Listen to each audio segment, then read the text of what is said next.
Hi guys, we're going to show you how to determine whether your system is calibrated or not. So I would probably do this periodically, maybe once a month or so, just to make sure that your laser is not moved on you and it's calibrated. So we're going to require a good flat surface.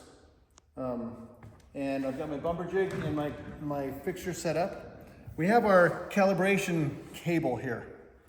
Thinking about the calibration cable, we need to make sure that it's not twisted, that the left side is going to the left, the right side is going to the right. What we want to do is we want to put the front foot of our fixture in, make sure this will pivot. It needs to be able to move around in here, just like that. We're going to go back to our confirmation point.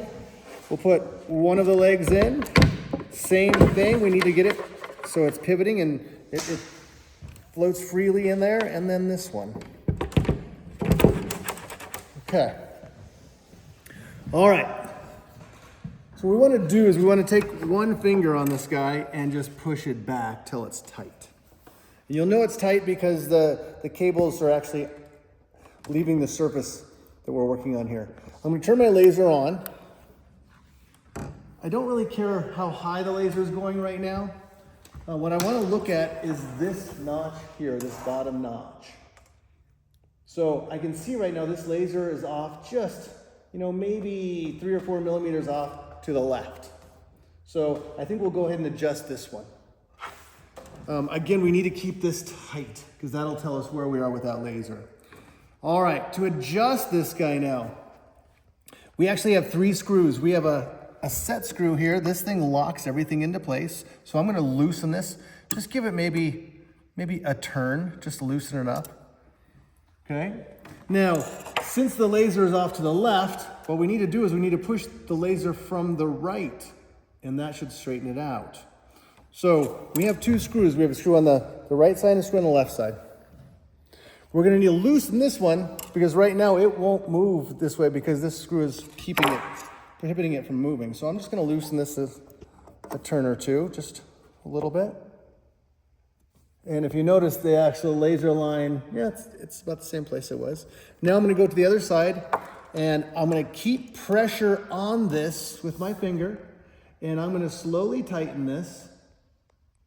And if you can see that, the laser moved over. I think that's pretty good. So if you can see this here now, we're pretty centered.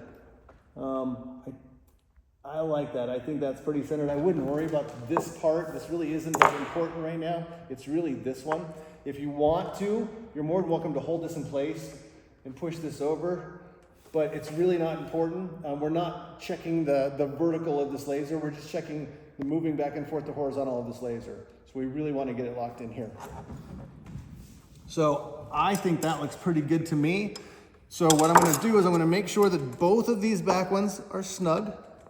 Keep an eye on it because you don't want it to move on you. Pretty snug.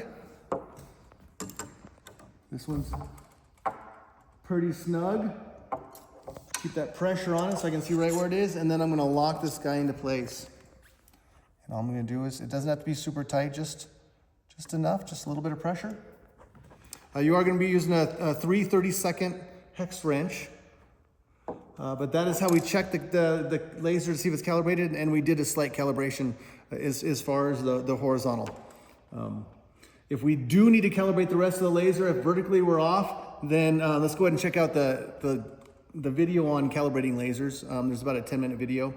Go ahead and check that out, and it'll help you adjust the vertical along with the horizontal.